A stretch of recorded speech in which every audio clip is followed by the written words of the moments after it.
teaching is fun.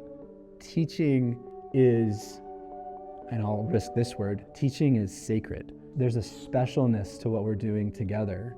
We're intersecting right now as human beings who've set goals, and we are totally dependent on each other. Like, I'm not a teacher if I don't have students. The position doesn't exist, right? Emotional, whatever it is, the classroom is a sacred space.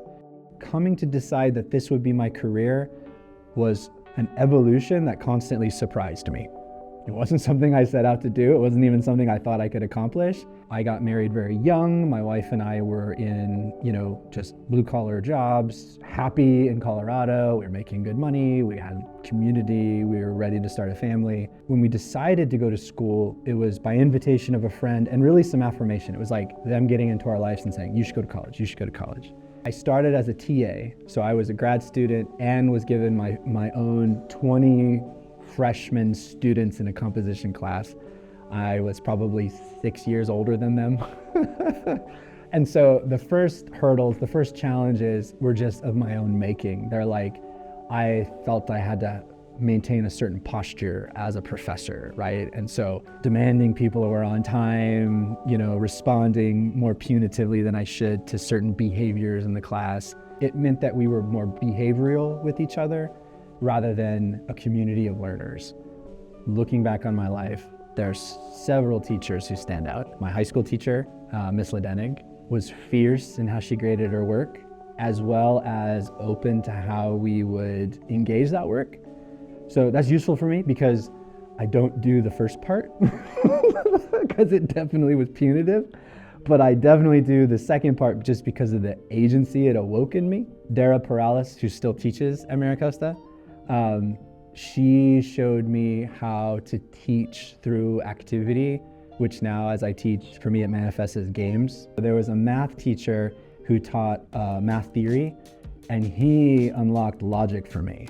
How to think through and reason through from premise to conclusion.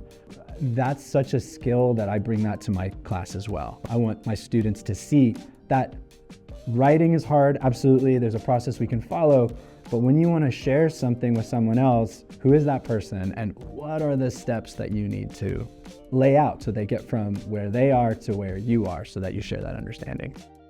I think what's essential for any teacher to teach well is building relationships with students, right? The community that you can establish in your own classroom. I pursue that by learning students' names as quickly and naming them as quickly as I can, which is such a big risk on day 2 to say your name is when we've known each other for 2 class sessions.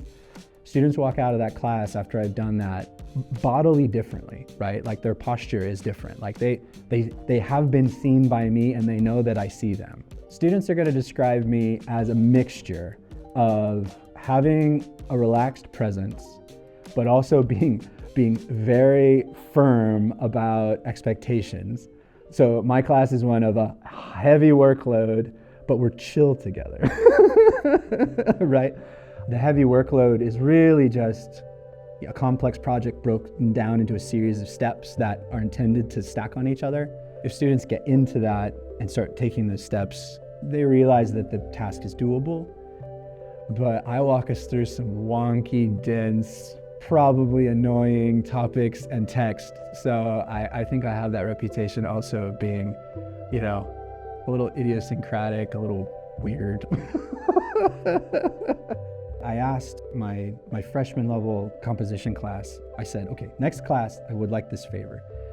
And what I would like to do is just prompt you a little bit during the class session, but mostly want to listen to what you have to say about this text. Of course, you have the students who prepare really well, and they're talking, and they're the first hands that go, and they're first hands that go.